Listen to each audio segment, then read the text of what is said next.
नमस्कार, आप देख रहे हैं पंजाब केसरी। मैं हूं आपके साथ गीतांजलि जादौन। कहते हैं शादी के बाद लड़की घर को स्वर्ग बनाती है, लेकिन तब क्या हो जब लड़की रिकवरी एजेंट से सेक्स रैकेट की सरगना बन जाए। जी हां, आज हम आपको बताएंगे एक ऐसी महिला की कहानी जिसका इतिहास किसी थ्रिलर फिल्म से भी ज्यादा रोमांचक है, जो महिला होकर गुंडों के संपर्क में आकर उन्हें लीड करने लगी।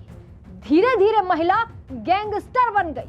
हमारी और आपकी तरह सामान्य लड़की को आखिर गैंगस्टर क्यों बनना पड़ा? महिला होकर सेक्स रैकेट के खेल की रानी, सुनकर आप भी हैरान रह गए होंगे। बता दें, 3 दर्जन से ज्यादा मामले महिला पर दर्ज हुए। ये सोचकर सभी हैरान रह जाते हैं। हम बात कर रहे हैं केरल की महिला गैंगस्टर शोभा जॉन की, जिसके खिलाफ न सिर्फ 30 से ज्यादा मामले दर्ज हुए, बल्कि ये सेक्स रैकेट की सरगना बन गई। दरअसल सबसे पहले महिला ने ब्याज पर पैसे देना शुरू किया, फिर उसे वसूलने के लिए वो स्थानीय गुंडों के संपर्क में आ गई थी और फिर वो खुद उनको लीड करने लगी। केरल की ये महिला गैंगस्टर शोभा जॉन, जो कभी रिकवरी एजेंट हुआ करती थी, शुरुआत में किसी भी आम लड़की की तरह थी। तिरुवनंतपुरम की ये निवासी थी, लेकिन कम उम्र में शादी के बाद से ही उसने अपनी बड़ी महत्वाकांक्षाओं के चलते पैसे कमाने की सोची। ऐसे में शोभा ने स्थानीय लोगों को ऊंची ब्याज दर पर पैसे उधार देना शुरू कर दिया। यहीं से उसकी जिंदगी का नया चैप्टर शुरू हो गया।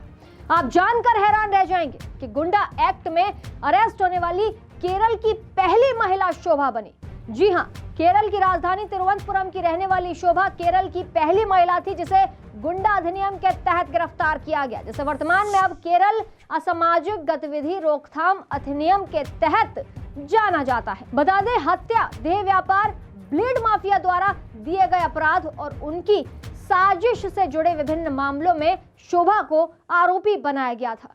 रिकवरी एजेंट से शोभा गुंडों की नेता बनती जा रही थी। शोभा ने कम उम्र में ही शादी कर ली थी, लेकिन अपने आसपास के लोगों के बीच चर्चा में तब आई जब उसे सेक्स रैकेट मामले में गिरफ्तार कर लिया गया। इस घटना के बाद शोभा ने अपने रिश्तेदारों के साथ साथ परिवार वालों से भी दूरी बना ली। ब्याज दर पर पैसे उधार देना अब उसका काम बन गया था। व्यापार में मुनाफा पाने के लिए बड़े बड़े लोगों के संपर्क में आने लगी और ऐसे ही वो सेक्स रैकेट की सरगना बन गई। सबरीमाला तंत्री केस में शोभा को आरोपी करार दिया गया। दरअसल पहला मामला जिसमें शोभा जॉन को आरोपी माना गया था, वो केरल का चर्चित तंत्री केस था, जिसमें सबरीमाला तंत्री कंडारू मोहनारू शामिल था। यह घटना 23 जुलाई 2006 को हुई थी। इसमें शोभा और उसके गिरोह के सदस्यों ने तंत्री को कोची में उसके अपार्टमेंट में लाने की साजिश रची और चाकू की नोक पर नग्न महिला के साथ अश्लील पोज देने के लिए मजबूर किया। शोभा के गिरोह ने तंत्री को बंदूक की नोक पर आपत्तिजनक स्थिति में महिला के साथ पोज देने के लिए कहा और फिर उसकी तस्वीरें ली। इस मामले में शोभा और गिरोह पर आरोप लगाया गया था कि उन्होंने इन फोटो के जरिए तंत्री से 30 लाख रुपए निकालने की कोशिश की थी। इसके बाद 5 अक्टूबर 2011 को शोभा तब सुर्खियों में रही जब उसका मुख्य सहयोगी बचू रहमान भी गिरफ्तार हो गया। नाबालिग लड़की के बयान ने फिर पूरा राज खोल दिया। नाबालिग लड़की ने फिर पर्दाफाश इस घटना का कर दिया। घटना उस समय चर्चाओं में आई जब एक नाबालिग लड़की और सेवानिवृत्त कर्नल जय राजन नायर को 4 अगस्त को वरप्पुझा में एक किराए के घर में अनैतिक गतिविधियों के आरोप में गिरफ्तार कर लिया गया था। पता चला कि लड़की नाबालिग थी और शोभा ने उसके माता पिता से 1 लाख रुपए में उसे खरीदा था। जांच के दौरान लड़की के माता पिता ने बयान दिया कि शोभा लड़की को कास डॉग लेकर गई और फिर उसे कई जगह और ले जाया गया। और फिर जो हुआ ये सोचकर आपकी रूह तक कांप जाएगी।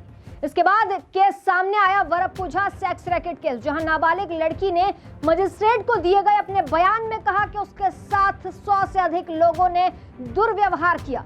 इस घटना से जुड़े कुल 32 मामले दर्ज किए गए थे। 80 आरोपी थे, जिनमें से 72 को गिरफ्तार किया गया। इस दौरान एक आरोपी की सुनवाई के दौरान मौत हुई, जबकि अदालत ने 5 आरोपियों को बरी कर दिया। कहा जाता है कि बुराई का अंत होना निश्चित है, जहां महिला गैंगस्टर की कहानी का भी अंत हुआ और वरप्पुझा सेक्स रैकेट मामले में शोभा को 18 साल की सजा दी गई।